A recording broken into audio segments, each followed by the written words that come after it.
يعني شو يصير لو اهل الدجاج المشوي يسوون هيج دجاج مسحب؟ سر دجاج المسحب مال المطاعم صار يمكم هسه. هاي تاسع وصفة دجاج انضافت للمنيو مال الدجاج. اللي ما يعرفني انا الشيف علي ربيعة صاحب سلسلة مطاعم بي اكس، ويوميا انزلكم وصفة جديدة ومشروع جديد. تخيلون ايش قد طلع جوسي ومن برا مقرمش وكله نكهات، لازم تجربوها.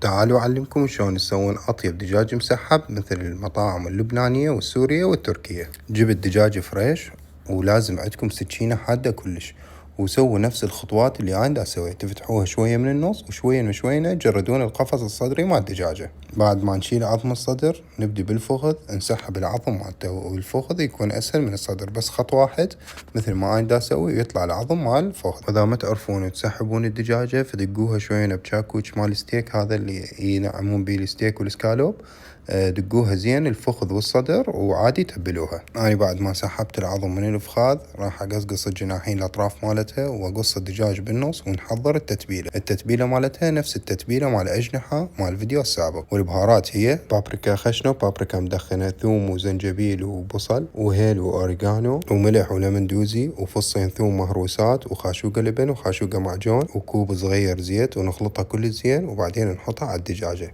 أول شي نتبل بطن الدجاجة كل زين ونمسدها بهاي الطريقة، وبعدين نقلبها ونحطها على الوجه نفس هاي الطريقة، وتعوفوها بالتخميرة أقل شي من ساعة على يوم كامل عادي. كل ما تبقى بالتخميرة أكثر كل ما تصير أطيب وتستوي أسرع. هاي من أطيب تتبيلات الدجاج المسحب، بحيث يكون النكهات مالتها تخبل ويبقى الدجاج طري ونفسها بالضبط تاكلوه بالمطاعم وأطيب الصراحة. إذا تسوون هذا المشروع اعتمدوا هاي التتبيلة راح تندعوا لي كلش هواية. هسه وصلنا لأهم فقرة بالدجاج المسحب، نحطها بالطباقة ولازم النار مالتنا تكون عالية وبنفس الوقت نبعدها عن الفحم مو كلش قريبة. أنا حطيت طابوقة على مود تكون بعيدة عن الفحم وتستوي على الحرارة والدخان، وأبد لا تهفولها، وراح تستوي عندكم ب20 دقيقة.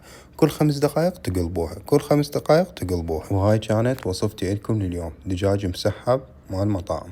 إن شاء الله تعجبكم، ولا تنسون الرزق لا علي ولا عليكم، الرزق على ربكم.